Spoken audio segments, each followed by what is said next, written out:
And good evening. Tonight we begin with new information on a Royal Palm Beach family who became the target of 3 armed home invasion suspects. It's a story you saw first on 5 and WPTV.com. Tonight, one of those suspects is dead. He was shot by Palm Beach County Sheriff's deputies after they were called out to the home on Finch Court in Royal Palm Beach. 2 other suspects, though, still on the run tonight. News Channel 5's Dan Corcoran is live in Royal Palm with new information at this hour. Dan?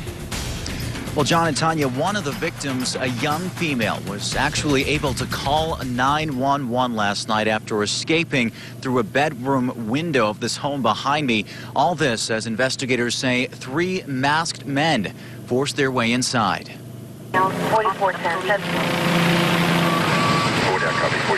A Chevy Impala, heavily damaged, now crime scene evidence in Royal Palm Beach after a bold home invasion late Saturday night left one of 3 suspects dead. I've never seen anything like this before, only on the television shows. Investigators say the 3 masked males identified themselves as police officers to residents here on Finch Court and were even said to be carrying police-type gear.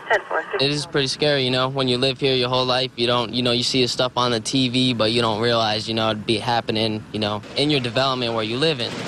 The deceased suspect, identified now as 24-year-old Jamar Anderson of Fort Lauderdale, was shot in the neck as he allegedly drove this vehicle towards a deputy, an apparent attempt to get away. They asked the guy to stick his hands up. He momentarily stuck them up for a minute, dropped them down. The car was moving towards the deputies. 1 shot was fired.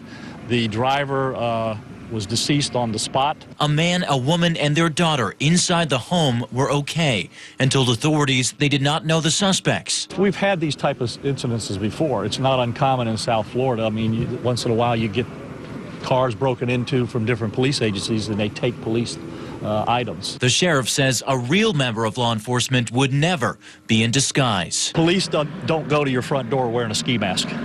Doesn't happen. When we do search warrants, we knock on the door, we identify ourselves, we're dressed like we are, our face are showing, and when they ask for a search warrant, we show them the search warrant.